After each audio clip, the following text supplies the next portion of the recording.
Today, I'd like to talk about again Nat King Cole because I received this particular CD set. It's 10 CD set, but 22 original albums. And the original album is like this. And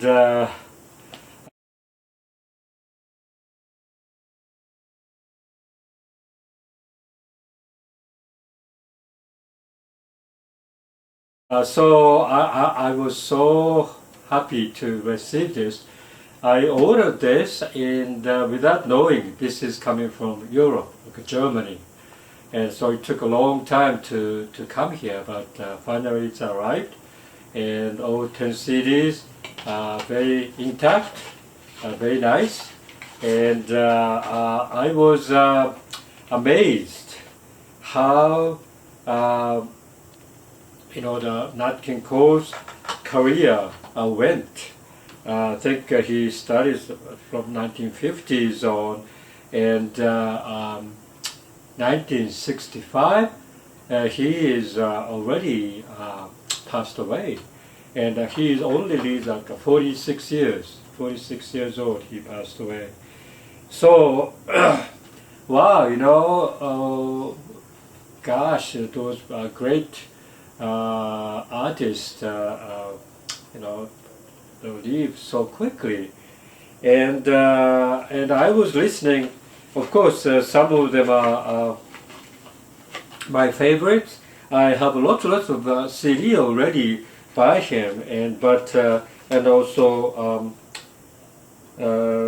this ARIA LP, for example, I have never owned. I think I have pretty much like a late. These two CDs I have. The Love is a Thing and just one of those things.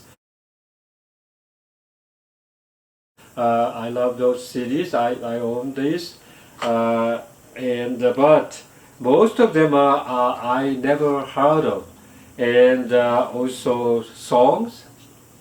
The list of the song I've never listened to before, and some of them I felt like my first listening to those songs that I never listened to before.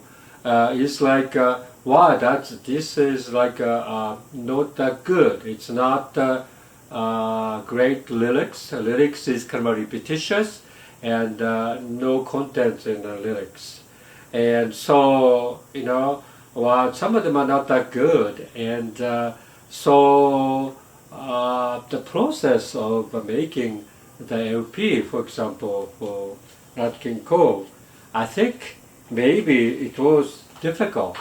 I think Frank Sinatra, for example, he had his own, the recording companies and his own peoples and everything, and he can do whatever he wants. And he's a smart person, and he could make the album whatever he think that it's good for listening. Like Only the Lonely, for example. He collected all the songs which is kind of a sad and lonely song, and that became my most favorite Frank Sinatra song. However, Nat King Cole, I don't think he had that freedom. I think that's why he was probably swayed by the business. He has to sell the record. He has to produce the hit. So he was, I think he made a lot of records, which is like a, singable or like a very nice hit tune. And at the time, 50s and early 60s, I think it was that type of approach was very common. Even Frank Sinatra was singing some of the other people's top 40 hits or something like that once in a while, like a Beatles songs and so forth, and try to go with the trend of the particular popular music, things that young people like. But that, I think was a mistake.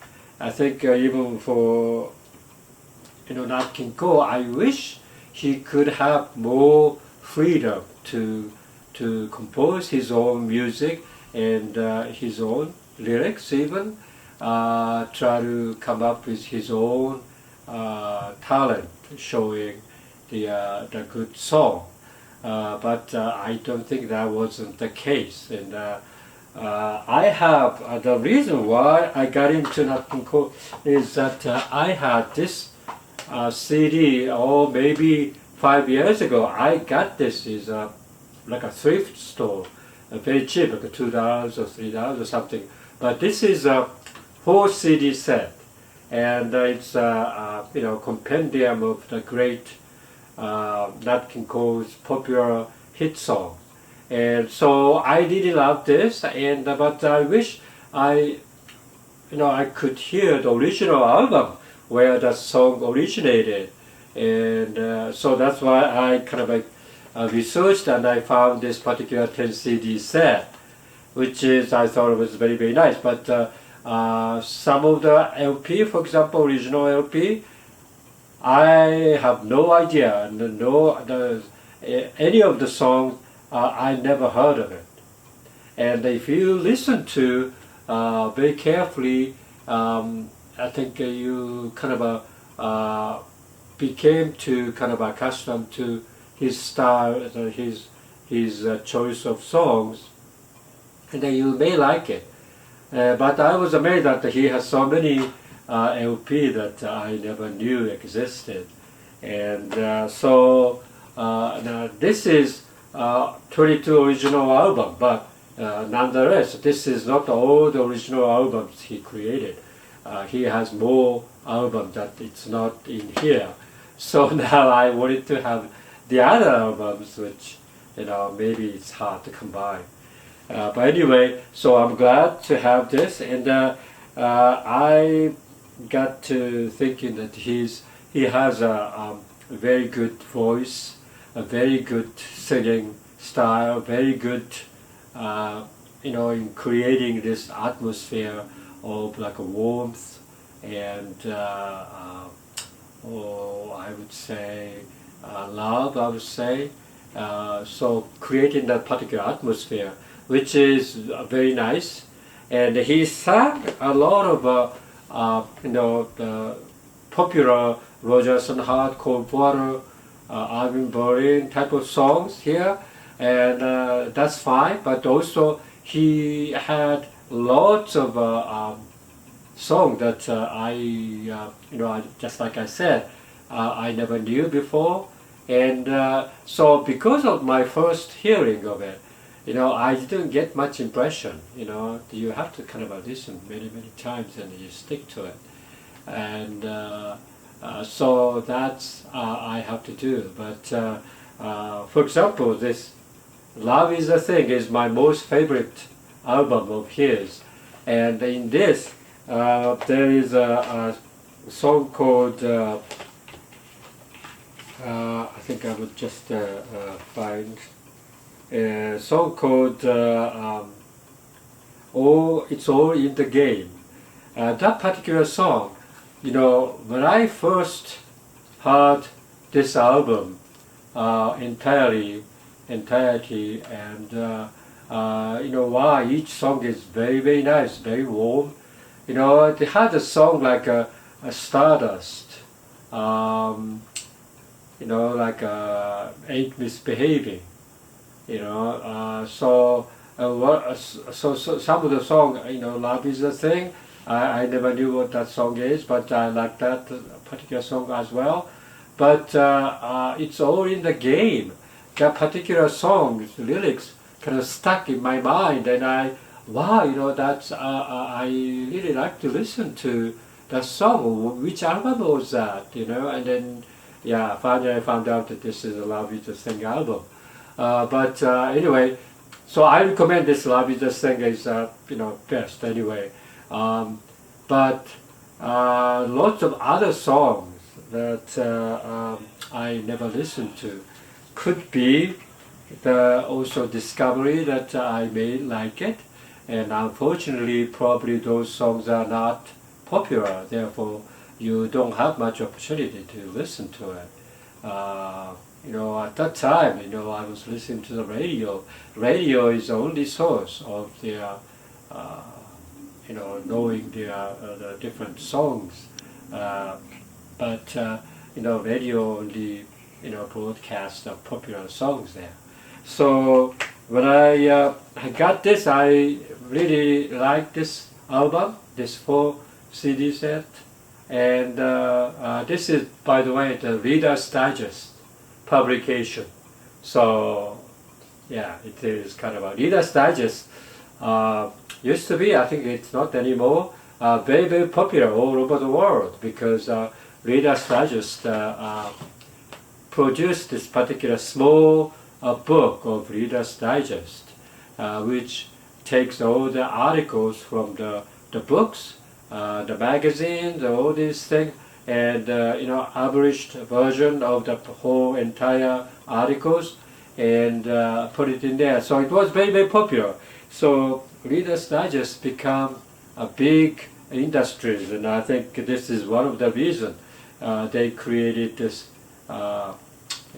CD set. It's nothing to do with their original intention of getting digest books.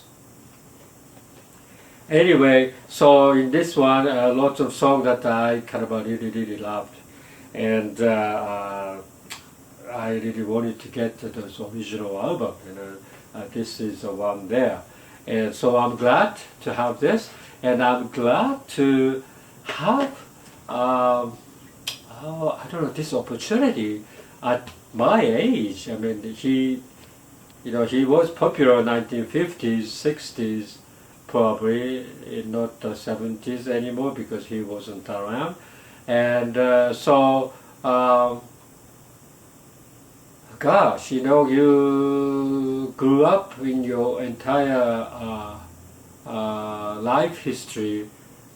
You encounter here and there this artists, the singers, and you kind of are exposed to that, and at that time probably you didn't pay much attention. Because of the other songs are more popular, and so you come back after you somehow settle in your life, and you start to listen to this old hit song. And Frank Sinatra is the same way for me, that his music was, still he was creating a hit, like My Way, Psycho, I'm sorry, and all this Stranger in the Night. But at the time I liked the song that it was a top 40 hit, and I liked it. But I have no idea what the other songs that he was creating. So when I got to know his Only the Lonely album, it's much, much later, right? So when I got hold of that particular album, without knowing how great that particular album is. So,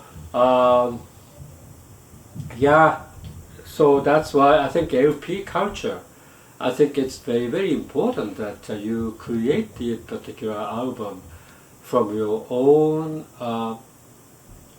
initiative, own liking, own the intention that you create this particular mood of the album. I think if you can do that, you are very, very fortunate. I think most today's young people are doing so, and in their own way. I think they're creating a hit. But at that time, like 50s, 60s, where this commercialism is very, very stressful, very strong in the recording industries, because it's a big money making scheme there, and so there's a lot of pressure, and some of the people are trying to make a hit, make a top 40 hit, and so they're trying to produced a very catchy song, produced some of the I don't know, not the quality, but I think kind of a repetitive song, but a catchy melody or something like that. But so I think artists should make their own intention revealed and create their own hit, not listening to the other people's opinions or even the listeners' opinions.